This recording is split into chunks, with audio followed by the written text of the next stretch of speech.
Welcome to the 8th session of the Hpc Applications.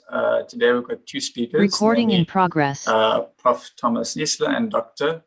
Quinn Reynolds. So I'll first introduce Prof. Niesler. Prof. Niesler obtained his B.Eng and M.Eng in electronic engineering from the University of Stellenbosch, South Africa, and his PhD from the University of Cambridge in England in 1998.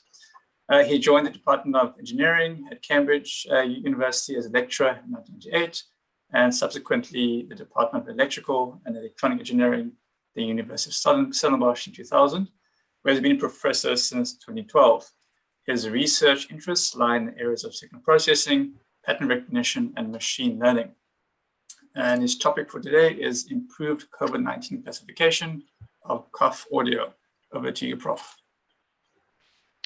Thank you.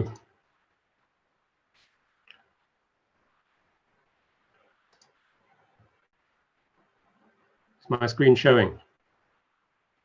Yes, it is. Go ahead. Okay, so good afternoon, everyone. I'm Thomas Niesler. I work at the Department of Electrical and Electronic Engineering, as has just been mentioned, at Stellenbosch University. In this talk, I'm going to present work that we've been doing on the automatic classification of coughing sounds for the detection of disease, specifically in this case, COVID-19. So in particular, I'm going to present the progress that we've made since last year, as was reported by my postdoctoral fellow, Dr. Madhupara, at the same conference. So the first thing I would just say is that this has been a team effort. It's a collaboration between my colleagues at the Faculty of Medicine and Health Sciences, and then my own group at Engineering, and some of the faces, I haven't forgotten anyone, are shown on the slide. We've also been supported through the years by the South African Medical Research Council, the Lungenliga St. Gallen in Switzerland, the EU, and of course also the CHPC. So in the talk, let's start by considering why we should analyze the sound of coughs. One motivation for this work is as a matter of research. We want to know, is it possible to distinguish disease based on the sound of a cough? The basis for believing that it might be is that lung disease affects the respiratory system. Coughs can be described as an explosive maneuver to clear the airways, and the airflow for the cough originates in the lungs. So we could ask the question, does the disease affect the sound of the cough? And are any such changes systematic, so that they can be learned and associated with the disease? Now, of course, techniques do exist to detect diseases that we've considered. However, analyzing the cough sounds has several benefits. First of all, it's non-invasive. So existing tests often require blood samples, for example. A sound sample doesn't. Analyzing a cough sound is non-contact, so we only require the audio recording, and so we could even apply this sort of test remotely. It's easy to apply. It can be done by staff without any medical training. It doesn't require any medical laboratory facilities, so we only require some audio processing equipment. And then finally, it's fairly inexpensive. Our aim is to implement this sort of technology on a smartphone. So our work began by considering tuberculosis back in 2015. So we wanted to know at that point, can this be determined from the sound of a cough? We focused on tuberculosis because it has its special relevance in South Africa, where it remains a leading cause of death. It's prevalent, of course, throughout the developing world. Now, for tuberculosis, good diagnostic tests do exist, but they require laboratory facilities, and they also require specialized equipment, so it's not cheap. Now, to train machine learning algorithms, as we wish to do, we always need a labeled data set. So in this case, a labeled data set of sounds. We need coughs from TB sufferers and coughs from non-TB sufferers. And when we started, there was no such database for tuberculosis. So we started to collect our own. Recordings were made at primary health clinics around Cape Town. So in the photo, you can see an outdoor sputum collection booth, which was used at one of the sites where we made recordings. Studio microphones were used to record the coughs, and also studio quality field recorders. So we had high quality recordings, albeit in a fairly noisy environment sometimes. The recordings themselves were taken by healthcare workers who've been trained to do the procedure.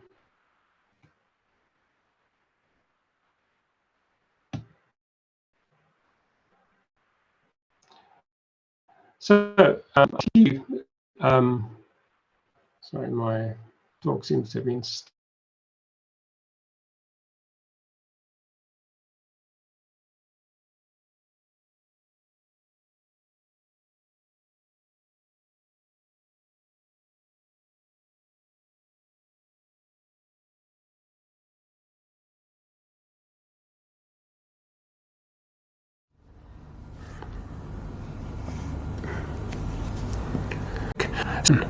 .33 are TB negative.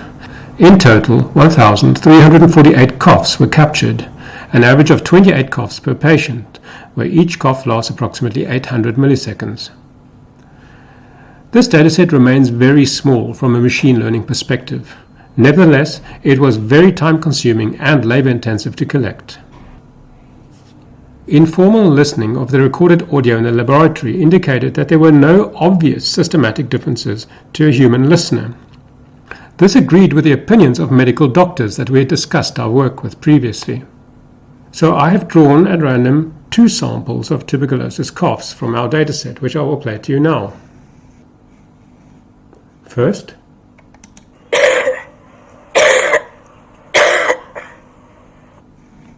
and now.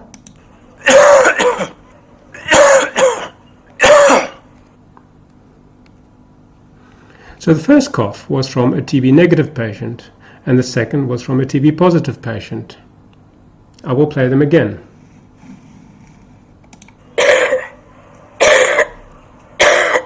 That was TB negative.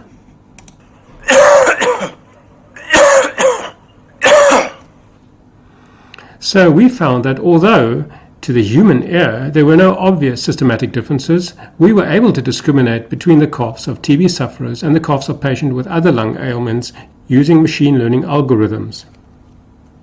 Now, COVID-19 also affects the respiratory system.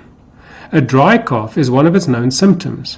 So, in 2020, when the COVID-19 pandemic reached South Africa, we were well placed to consider whether also COVID-19 could be detected from the sound of a cough. But we required a data set, and none was available.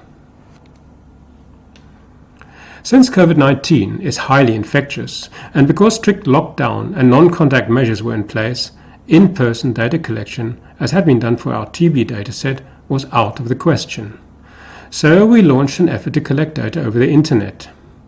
People who had recently undergone a COVID-19 test were asked to upload recordings of their coughs to a website. The recordings were made by the individuals using their smartphone.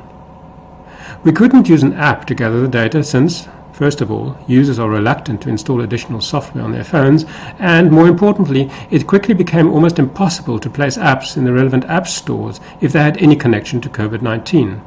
So we used web uploads, but these are more complicated and uptake was slow. Because the dataset that we were able to compile remained rather small, we complemented our dataset with an international dataset that became public available and which was compiled by the Indian Institute of Science in Bangalore. Our final COVID-19 dataset contains coughs from 44 individuals, 18 of whom were COVID positive. The international dataset included coughs from 1,171 individuals, 92 of whom were COVID positive. Since both datasets are heavily skewed in favor of the non-COVID class, we employed SMOTE, synthetic data augmentation, during training to counteract this imbalance. Here again, I have drawn 2 examples from our COVID-19 dataset. Let me play them to you.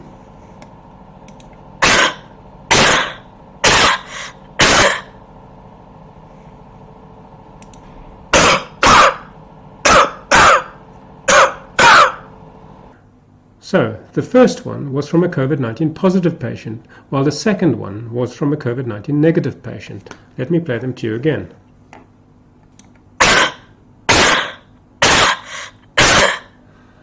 That was COVID positive.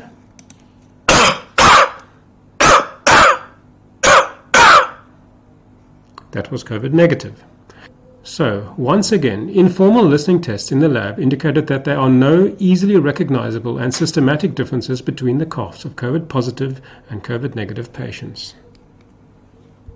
Because our dataset is very small, we used fully nested cross-validation in all our experiments. This technique splits the data into n approximately equal sized subsets or folds. This is shown over here in the diagram at the top. We ensure that all data from a single patient is in the same fold. This ensures that data from a particular patient is never used for both training and testing. Each fold is used as a test set in turn. That is shown here in the outer loop.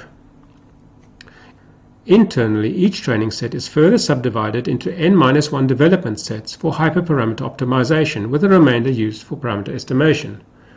This is shown here, where we have our development set and the remainder for training. Then we choose our optimum hyperparameters and we evaluate the classifier on our test set, and then we move on to the next test set. The final performance is an average over the n outer test folds. An additional benefit of doing is that we can estimate not only the average performance but also the standard deviation over the outer folds.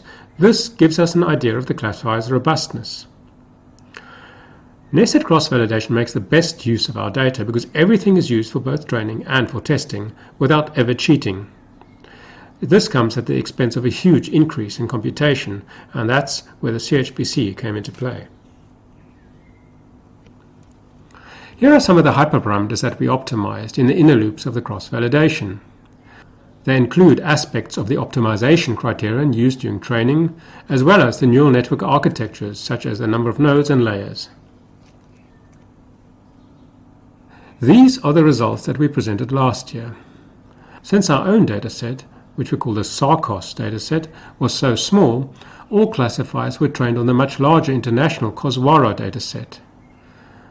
They were then tested on both the COSWARA and the SARCOS datasets. So, in effect, SARCOS functioned as a separate held-out set and provided an indication of robustness.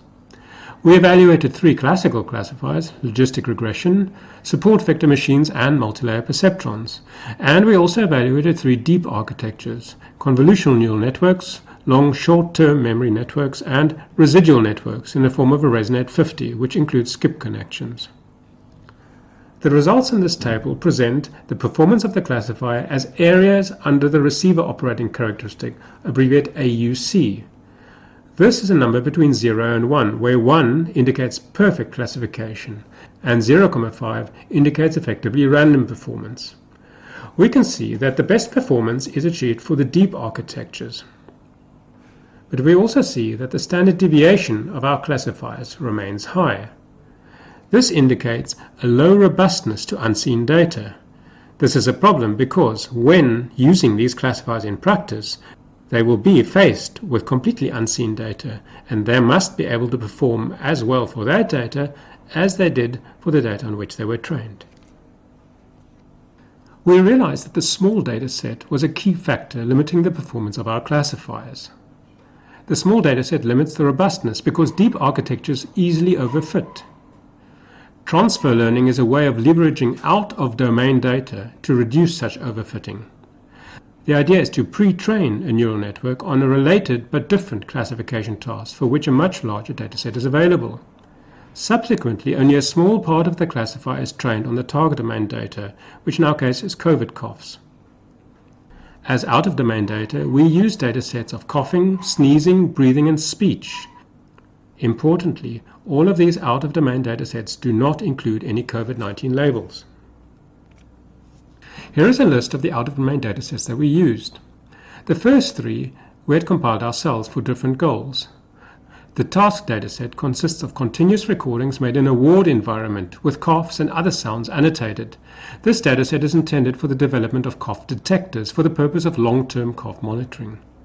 The Brooklyn and Wallerstein datasets both consist of voluntary coughs by TB positive and negative patients and were collected for the TB work that I've already described. We have also compiled subsets from a very large, loosely annotated and freely available Google Audio and Freesound datasets.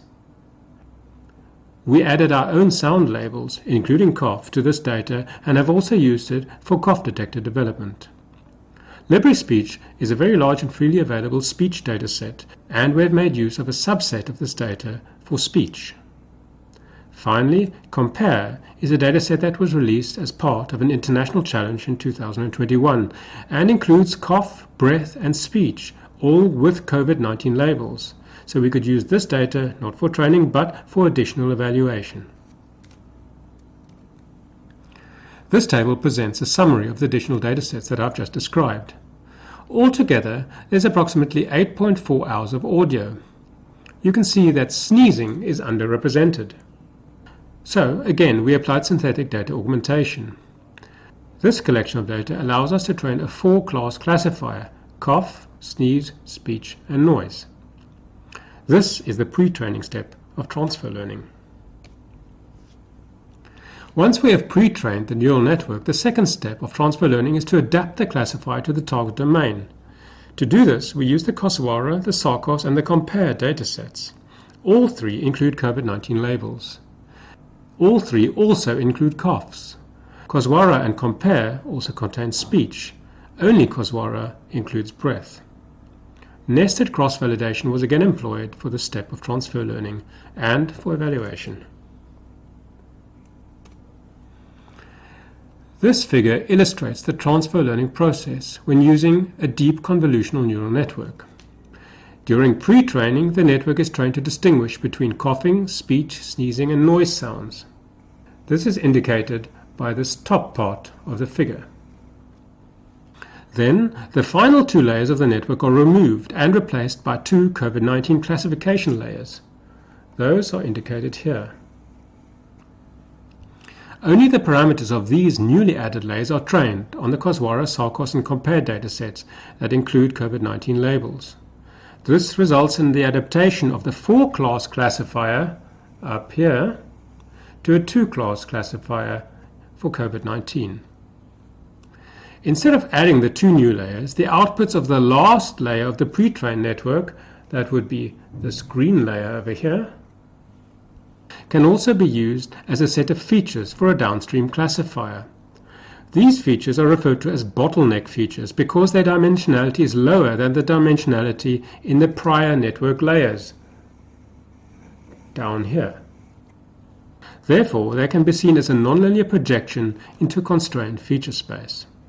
The same procedure shown in this diagram for a convolutional neural network was also applied to LSTMs, that is long short-term memory networks, and also the residual networks, the ResNet 50 architectures. Here are the best results we obtained for COVID-19 classification when using transfer learning. We can see in the table that the best performance is almost always achieved by the ResNet 50 architecture. The area under the ROC curve is a little higher than it was without transfer learning. Importantly, however, the standard deviation of the area under the curve is much lower. That is shown in this final column. This indicates that the classifier is much more robust to unseen data than it was before, and that less overfitting is taking place. We must remind ourselves that the COVID-19 datasets, which are hard to compile, have not increased in extent. All the improvements shown in this table have been achieved using data with different labels. Here I've chosen a single ROC curve, that is a receiver operating characteristic. It is the area under the curve such as this that I have shown in preceding tables as a measure of performance for the classifiers. The curve shows the trade-off between the false positive rate and the true positive rate. The false positive rate is shown on the x-axis and is equal to the proportion of the COVID-19 negative cases that are presented to the classifier and that are wrongly classified as positive. The true positive rate is shown on the y-axis. The true positive rate is equal to the proportion of the COVID-19 positive cases which are presented to the classifier that are correctly classified as positive. One wants to be in the top left-hand part of this graph. In other words, a 0% false positive rate and a 100% true positive rate. However, a practical classifier will always present a trade-off. The particular trade-off can be varied by varying the decision threshold used for classification. In general, as we increase the true positive rate and we move up, we also increase the false positive rate and move to the right. The question is how sharp we can make this knee. The sharper we make the knee, the better the classifier, and also the larger the area under this curve, which you can see for a perfect classifier would be 1.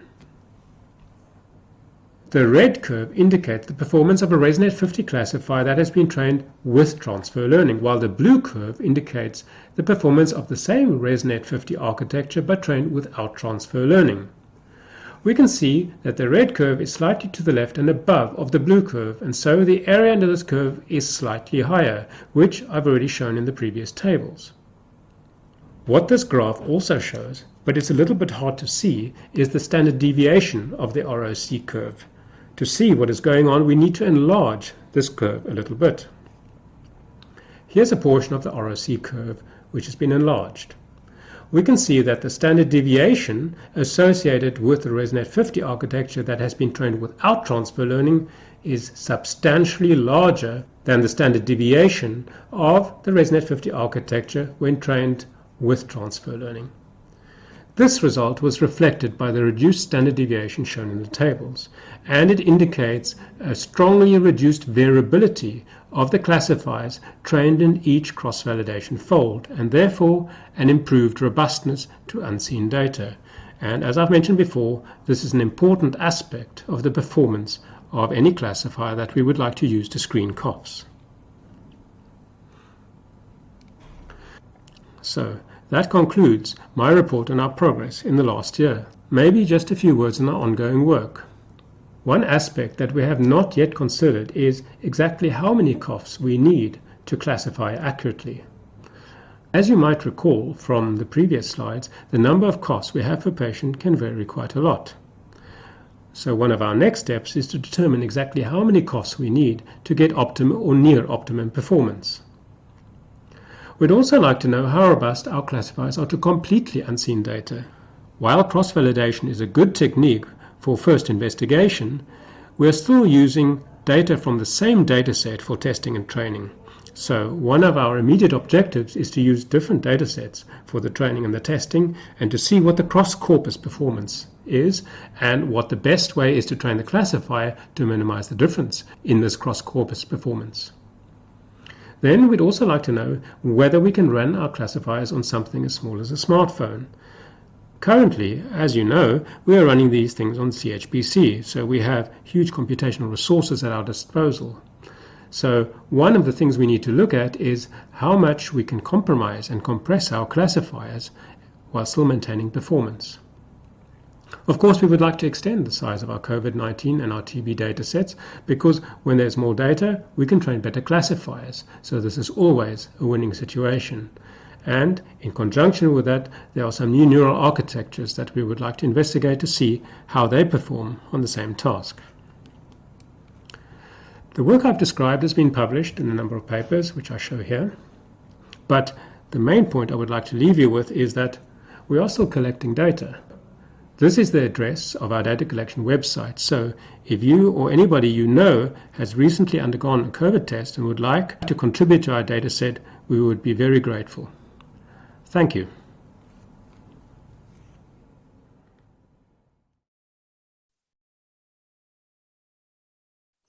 Thank you, Prof. Niesler, for that fascinating talk.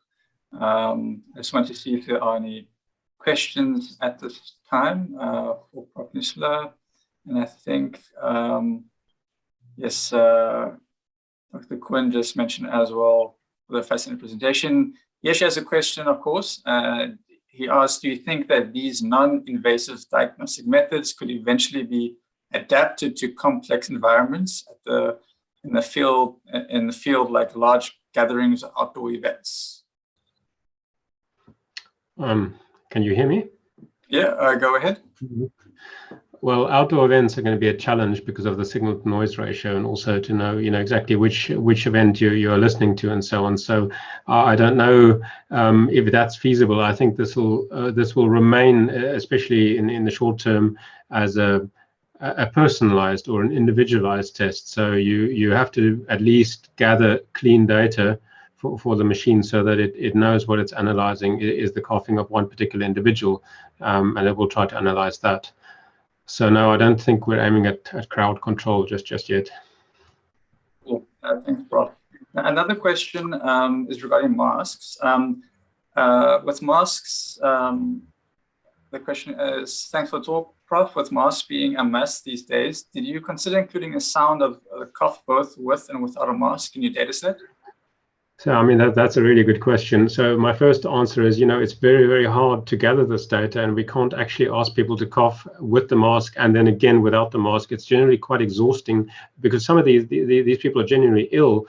So, if we've got the cough sample for them, that's it. What we did actually do is we put a mask over the microphone to protect it. So there is a bit of a barrier, and we did some informal tests. The mask didn't seem to affect the sound quality at all. So I doubt that is going to be a major factor. In our front-end speech processing, we do a little bit of a normalization that removes the channel effect. The channel, in other words, the part of the part of the transducer from the sound to the algorithm, which remains constant throughout the whole process. So it tries to remove that, and that should actually also compensate for the mask. But to be very honest, I mean, we haven't done those controlled experiments, so one probably should at some point. It's just very, very hard to gather the data you'd need to do that. Actually, a question for myself. How have you been able to pivot your research resources to focus on COVID compared to TB? So we did get some additional funding from the MRC. So I mentioned them, I think, on the first or second slide, and that was specific to COVID. So when it started, there was a call for funds, and one of my energetic colleagues, Dr. Klopper, wrote the proposal, and we got some funds that allowed us to do the recording and put the infrastructure in place. Part of the work we did, we simply put under the umbrella of cough analysis. So we were doing the TB work anyway, so we just simply did that along with it. So it was a little bit of cross subsidization and a little bit of dedicated funding. Thank you for that, Prof. There are no questions else that I'm coming through, so I think let's say thank you, Prof, to your team as well. This is fascinating research, and yeah, we look forward to hearing from your results in the future. Thank you. Okay, yeah, I'm sorry about the technical difficulties. No worries. We'll be on pause for a few minutes before we move on to the next talk. Thank you. All right.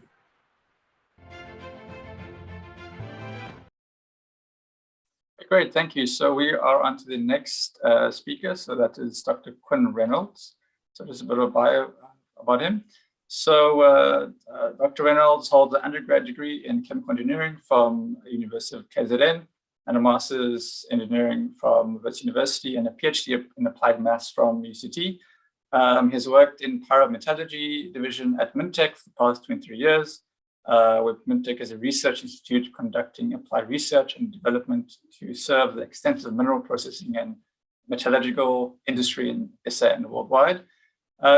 Dr. Quinn's expertise includes mathematical and computational modeling of complex coupled phenomena in high temperature process, and in particular the application of high performance computing open source modeling software to pyramitology. His current areas of research include magnetohydrodynamic modeling of electric arcs, multiphysics fluid flow problems in furnace tapping and phase separation, combustion modeling for metallurgical processing, and discrete element modeling for particle flow problems. He has also performed extensive work in the characterization of the dynamic behavior of direct current plasma arcs using high-speed photography and electrical measurement techniques. Over to you, Dr. Reynolds.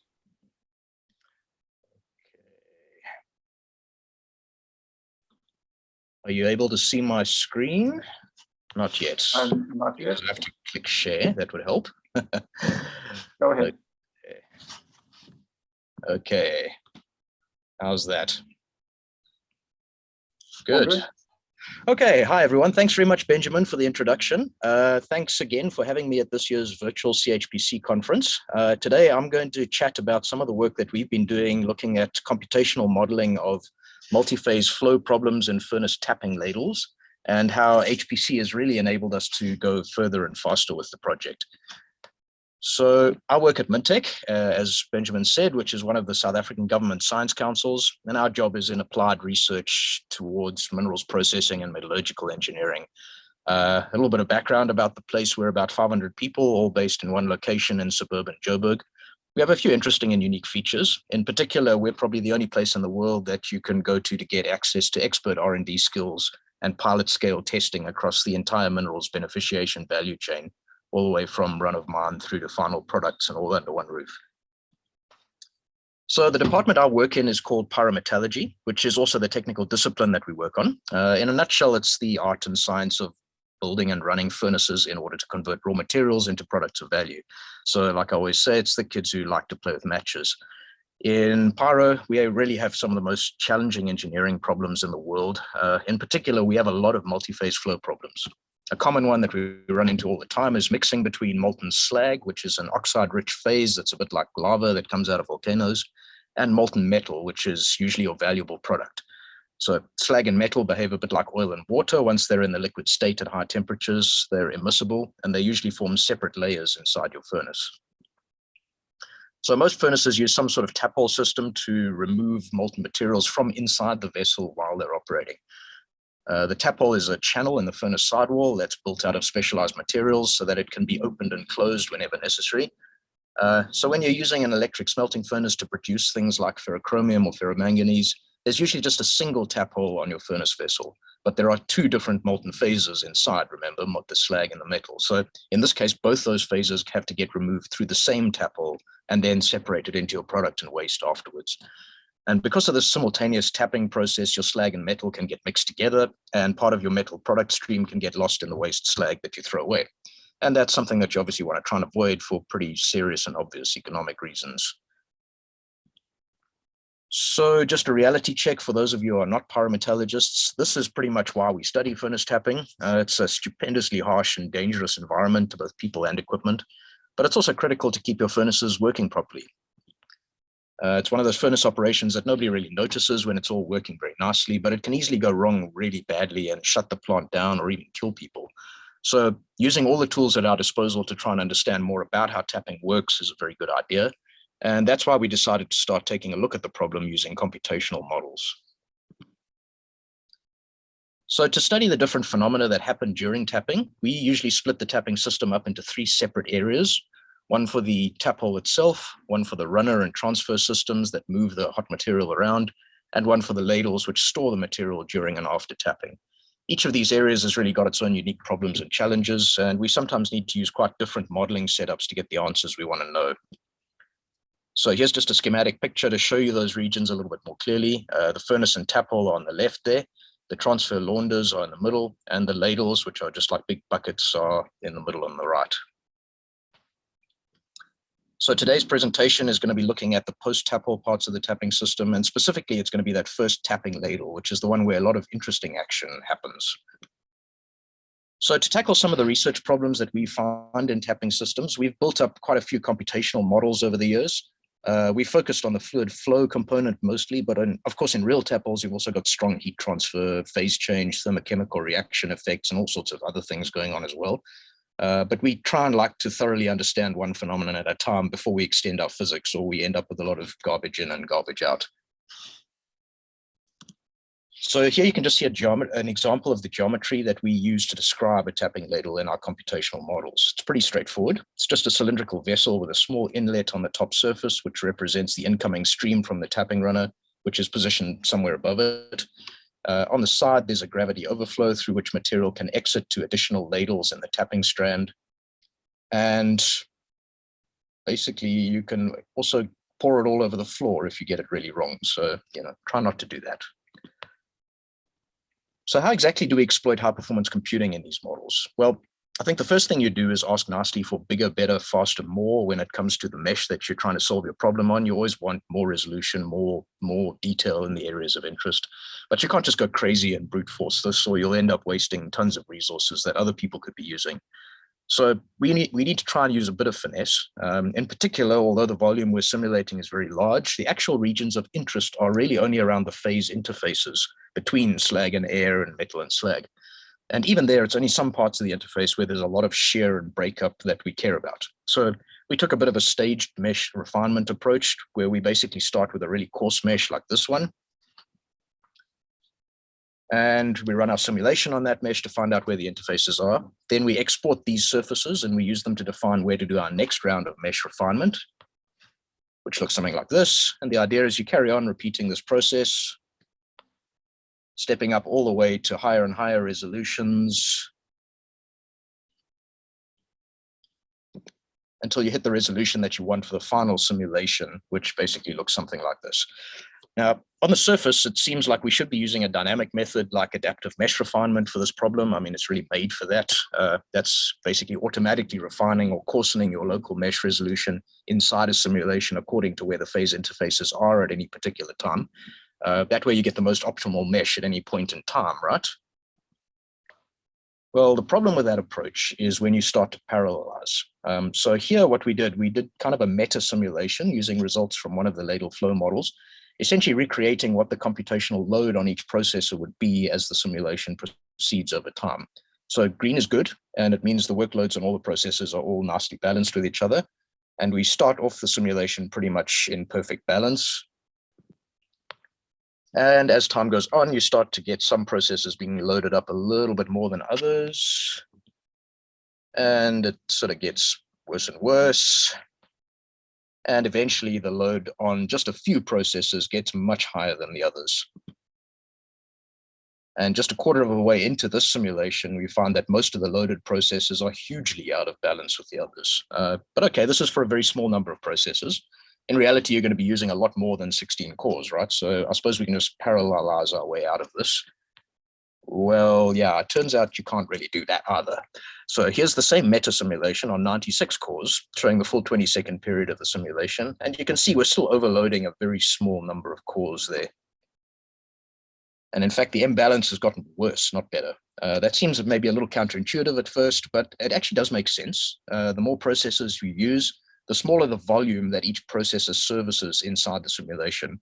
And the more sensitive that little volume is going to be to variations in the phase interfaces, which is determining the processor loading.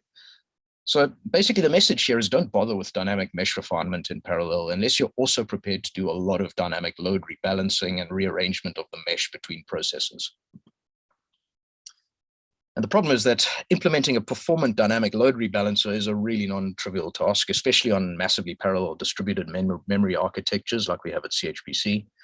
The compounded computational overhead from both the dynamic remeshing and dynamic load balancing is pretty much going to kill any performance advantage you're likely to get out of following the phase interfaces around. So that's kind of how we ended up with that staged static mesh refinement approach. It needs a bit of scripting automation to hold it all together, but it does give us most of the advantages with less of the pain and unpredictability of the full-on dynamic methods. So after learning way more about adaptive meshing than we ever really wanted to, I think the next step was to look at the parallel performance scaling of our most expensive models. We did a bunch of benchmarking tests on the CHPC machines, and the results look something like this. We did 2 benchmarking runs, one using 16 cores per node on Lingao and the other one using the full 24 cores.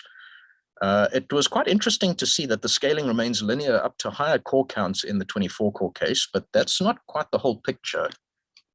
Because when you compare the performance scaling in relative terms, you can see that the 16 core cases significantly outperform the 24 core cases at similar core counts. This is a pretty well-known phenomenon with OpenFOAM on Lingao. It's just a reminder really that you need to be careful with your resource requests sometimes. It's not just about the size of your core count, it's how you use it that matters.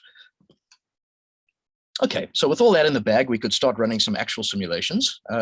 This is the base reference case that we used. These are fairly typical generic values for ferromanganese tapping processes. They're meant to be indicative, they're not specific to any one operation. But they give us a good starting point for exploring the problem. We did some very simple systems integration here as well by using the flow rates and stream shapes that were predicted from other models of the furnace tap hole and transfer launders as the inlet boundary condition in these simulations. It's quite important to remember that all the parts of the tapping system are interconnected in a bit of a flow sheet, so changes in one part can affect the others. Right, so here we've got an animation of the flow in the ladle with the slag air interface shown in orange and the slag metal interface in blue. The simulation shows about 10 seconds of the flow behavior in real time. There are quite a few interesting things going on here. For a start, you can see that the top of the slag is fairly calm, but there's a lot of really violent stirring under the surface at the slag metal interface. So what you observe visually when watching a tap can be very different to what's actually happening. The stirring causes a lot of droplets of metal to be broken away from the interface and dispersed up into the slag layer, which is probably part of the reason that you get some metal losses. The tapping stream also causes this really strong upwelling plume against the wall of the vessel. And in this case, it's right below the ladle outlet. So that's probably going to be quite bad for metal carryover into that outlet. It's very hard, unfortunately, to get experimental plant data to test these models against for validation. But as a quick qualitative check, we compared with some high-speed video footage of taps that we've taken previously at Midtech. And from that, it looks like we get roughly similar circulation patterns at the slag surface, and also the same localized upwelling around the stream entry point. This is not a rigorous validation by any means. We've done a lot more of that kind of work elsewhere, but it shows that we're probably on the right sort of track here.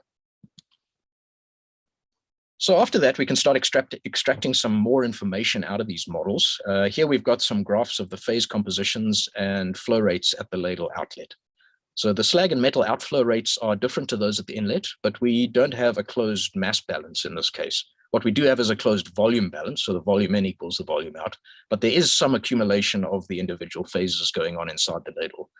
However, because these simulations are so short, they're only 20 seconds long, and a full tap is typically about 45 minutes or something.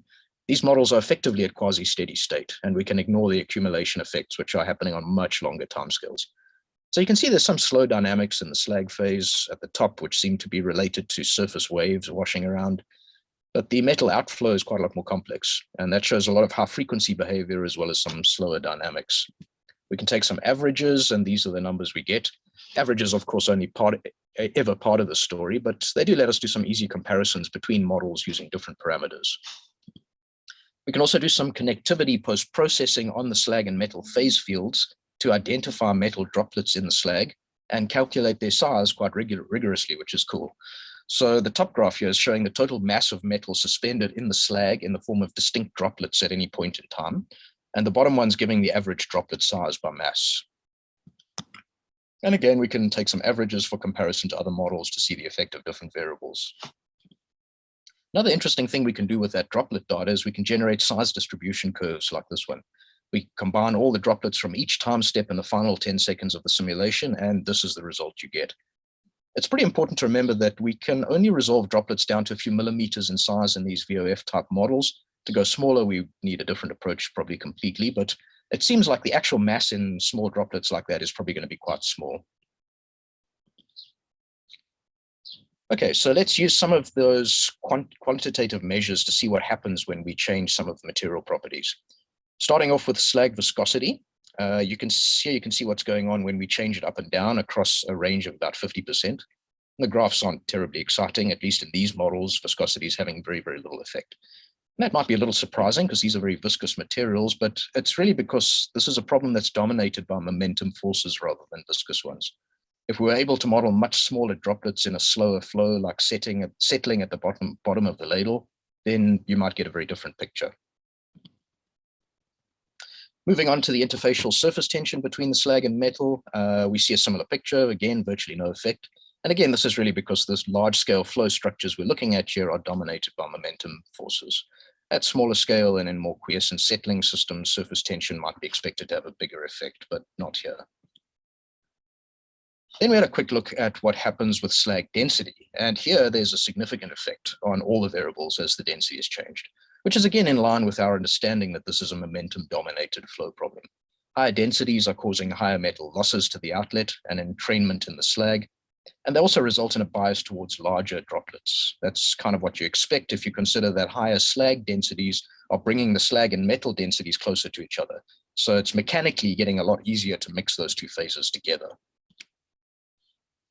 Okay, so after the sensitivity tests, then we moved on to looking at more operational variables, things we could actually change and play around with on the plant. So in particular, we were interested to see how configuration changes to the layout and positioning of the ladles can affect the phase mixing and losses.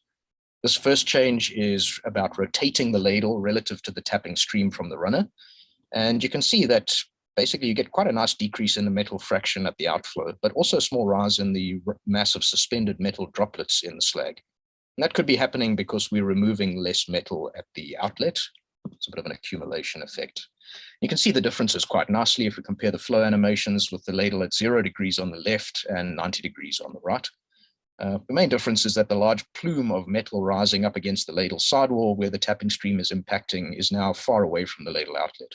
So simply by rotating the ladle outlet away from the plume, you can get more of the metal to stay in the ladle, which in retrospect is sort of obvious, I guess, but it was interesting to see it in the models anyway. So for the next set of results, we looked at something similar, which was just shifting or offsetting the ladle sideways by some amount. That sort of change might be a little bit easier to implement on real industrial plants where there's often not a lot of space to place the ladles at angles to each other. As with the angling effect, offsetting the ladles works to reduce the metal losses to the output while slightly increasing the suspended load in the slag. But there is a limit, and you can see that there's a change in the behavior around 40 centimeters offset in this case. And if we look at some animations, you can see why.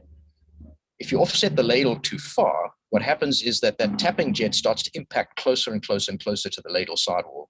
By the time you get to 60 centimeters, as shown on the right there, the jet is hitting the sidewall with a lot more force than it is in the centered case on the left. And that results in more breakup and dispersion of metal droplets into the slag. And it also starts to steer the flow back towards the outlet because of the angle of impact with the sidewall. So both of those things start to increase the metal losses to the outflow again. And you can also imagine that you're going to start getting much more wear of the ladles lining in that impact area too.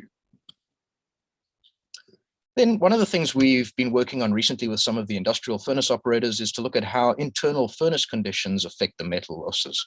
So for this set of cases, we did some simple pressure balance calculations to determine a range of tapping flow rates when the tap is started with different inventories of metal and slag inside the furnace. What you see is that higher tapping flow rates create higher losses. And again, going to some animation simulation animations at low and high flow rates is not really a big surprise why. You can see that the lower flow rates in the animation on the left are causing less stirring and momentum transfer into the materials. And hence we see a lot less breakup of the slag metal interface and fewer suspended droplets. So running your furnace with a lower slag inventory is therefore likely to be a little bit better for metal losses if you're able to do that. It's often got other things that constrain it, unfortunately. So finally, we had a look at the effect of the thickness of the slag, which is the light phase in the ladle. This is often used as a measure of when to stop a tap before you get significant losses of metal from the first ladle overflowing into the second one. And you can see really clearly why that's the case looking at that graph on the left there. And note that this is at a very different scale to the previous graphs, which are all between 0 and 1 or 2%. Here, the metal fraction at the outlet can go up to nearly half when the slag depth is really small. And if we look at some animations, once again, it's really not a surprise again why this happens. So here you've got a 10 centimeter slag depth on the left, 50 centimeter depth on the right. The tapping stream creates a big plume of metal at the sidewall in both cases, but in the 10 centimeter case, that plume is spilling right over into the outlet. And that causes those massive metal carryover losses that you're seeing in the results. Okay, so to wrap it all up a bit, I think this modeling has given us a bit of insight into just how dynamic and transient the flow behavior in ladles really is, especially in parts of the ladle that are hidden below the surface where you can't see. It was a bit of a surprise at first to see that properties like viscosity and surface tension didn't really have much of an effect on the results, but the more you think about ladle flows as momentum dominated, the more that starts to make a bit of sense. Of course, that's true for the macro scale flow phenomena that we're studying in this model, but it might not be the case when you get to microscale droplets and settling and things like that. The effect of making some simple changes to the positioning of the ladle relative to the tapping stream was quite positive. That suggests that you might be able to make a significant difference to metal losses in your slag if you're able to try those changes in your operation. There's also a definite limit to the slag depth in the first ladle, after which metal losses get much, much worse. So that does seem to be actually quite a good measure of when to stop your tap. But the big story here is really how we can take these models to the next level with facilities like CHPC. I think, without high performance computing, it's just impossible to get to the scale that we need to resolve the phase mixing behavior in individual models. And it's impossible to do the wide parameter sweeps that help us to bring real engineering solutions back to the industry.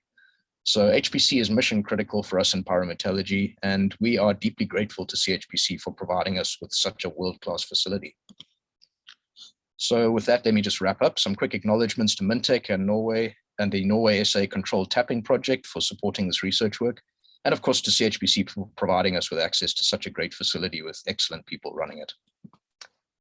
And that's it. Thanks. I'm happy to take any questions now. Great.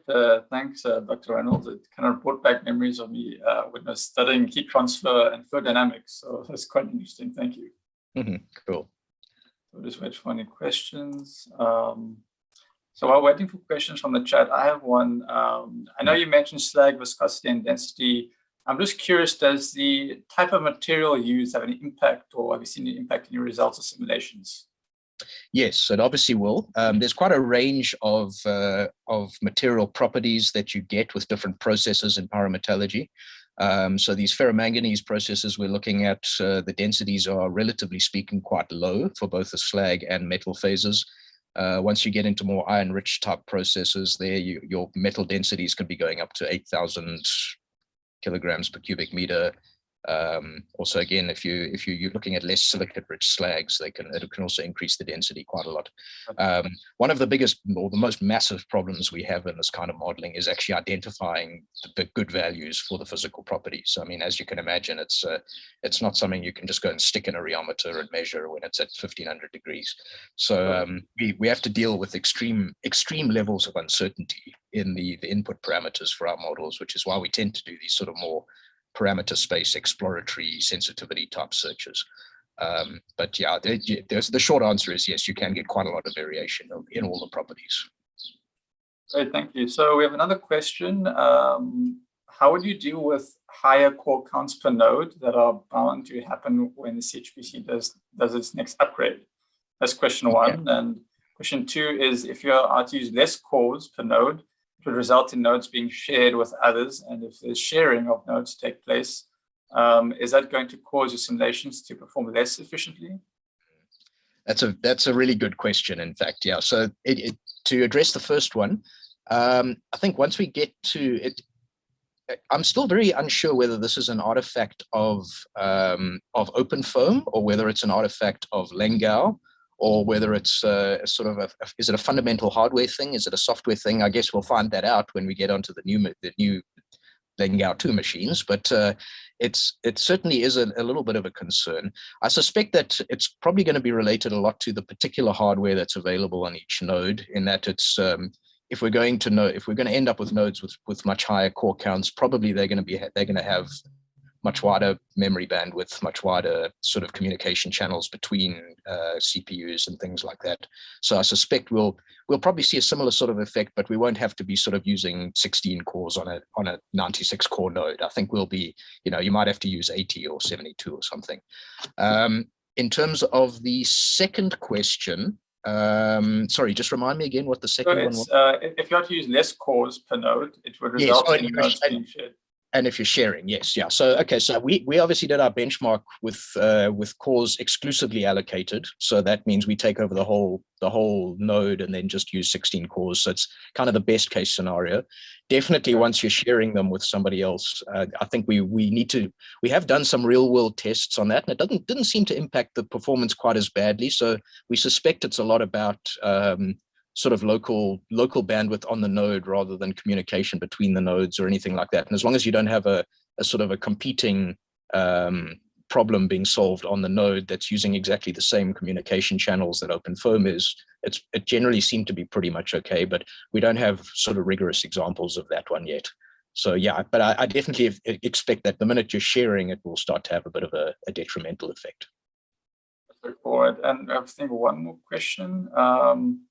So CFD and whether people push for fewer cores per node. So that's from Charles. I'm not sure if that's a statement or question. Yeah, well, I think if you speak to most CFD people, our ideal machine is one single core that runs blindingly fast with infinite memory bandwidth and infinite IO bandwidth. But yeah, obviously we make do with what we have, and I think CHPC is still such a fantastic facility for what we get. its limitations, or its benefits vastly outweigh its limitations. It's amazing. So thanks again to everyone there. Thank you as well. I think that's all the questions we have for now. Yeah, so all the questions, and we have about 3 minutes left. So thank you, Dr. Reynolds. We'll be on pause for the next session. Thank you so much. Thank you.